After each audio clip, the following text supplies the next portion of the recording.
Hello subscribers, this is yours truly JBlue68 coming to you with another video. I know it's been a minute.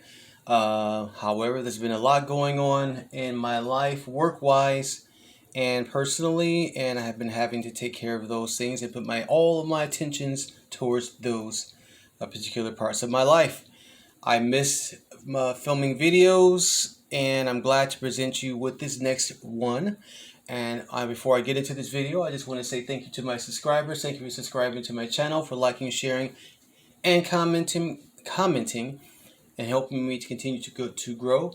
Please continue to like, share, and subscribe. Tap the notification. Give this video a thumbs up, and you can get more videos like this as I post them immediately. Well, this is book number 2 of Alien by Marvel Comics, and I tell you, this is a gift that keeps on giving.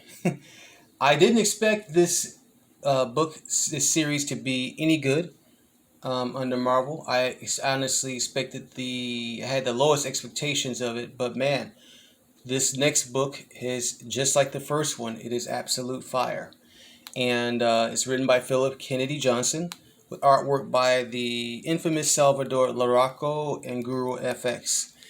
And on the cover here is the main character, Gabriel Cruz. And it's a lot going on in this story, but I want to just show you some of the artwork from the pages and just do a quick review of the book.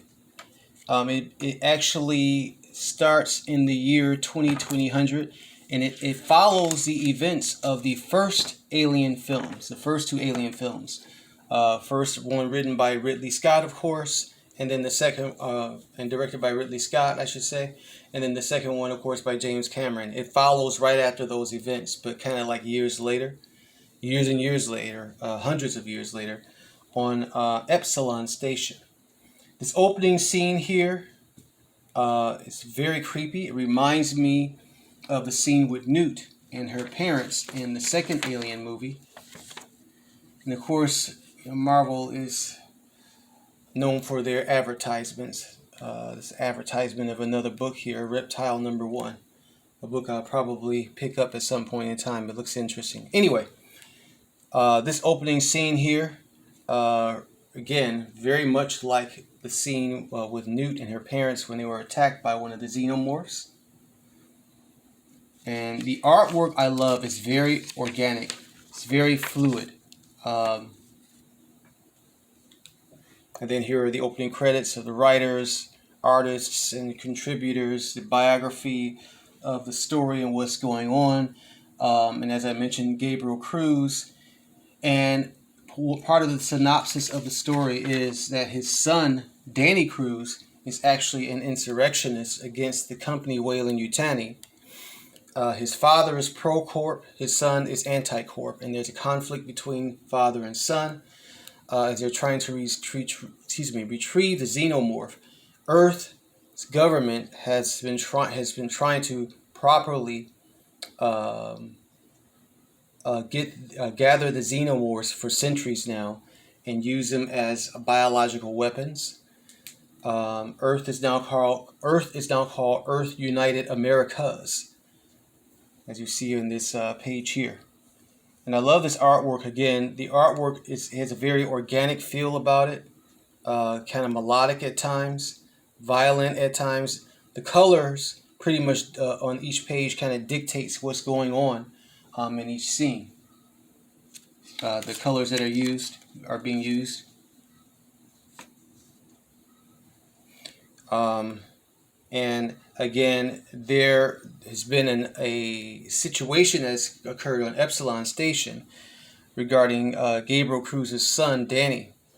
And the corporation is forcing Gabriel Cruz to have to compromise himself and compromise his situation by retrieving the xenomorph, or the alien, and as well as putting his son under some form of arrest. And that causes conflict between him and his the corporation Weyland-Yutani, which has been the mainstay in the Alien franchise since it began. In terms of the ground base of operations and where everything is generating from, where all of the situations the entire plot of the Alien story surrounds. This huge corporation, that again is wishing to get their hands upon the xenomorph to use for their own means and purposes, which of course, is of dark and shady purposes or reasons. So I just want to show you again some of the artwork from the pages of this book, and it uses one of the popular characters, Bishop, as I mentioned in the previous video. There are flashbacks in the book about the main character Gabriel, who had a in the story, he and his crew had a confrontation with one of the xenomorphs, or the alien. And just look at the artwork there, as I said, and the colors that are used, the grays and the browns, the reds. I mean, there's no wasted pages here. And again, this is an under the radar book right now, unfortunately, and I guess because Alien the property itself has been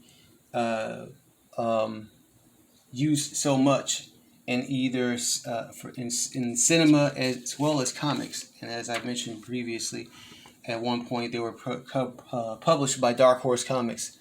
That for right now, people are kind of like worn out with the Alien franchise. But I encourage any comic book readers, to read the book. Read the comic books, continue reading them. They're really well done.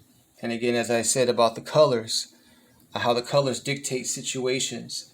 And you see this on this page here, everything's going red. And usually red signifies some form of danger. And that's exactly what's happening in this scene here. I'm just going to skip over a couple of pages here. And right now they're looking for the alpha alien or alpha xenomorph. Quickly skip over some pages. I've pretty much shown you the entire book. And this very last page right there, that is really, really nice. It's creepy and it's very well done the way it's written. Again, my hat's off to Marvel, to the writer Philip Kennedy Johnson, and the artists as well. Pick up this book. It's right now in comic book shops. Book number 3 should be out pretty soon. I hope that you enjoyed this brief review of Marvel's Alien, book number 2. And I hope that you all are doing well. Please again continue to like, share, and subscribe. Tap the notification bell so you can get more videos like this as I post them immediately. Peace, love, and hair grease.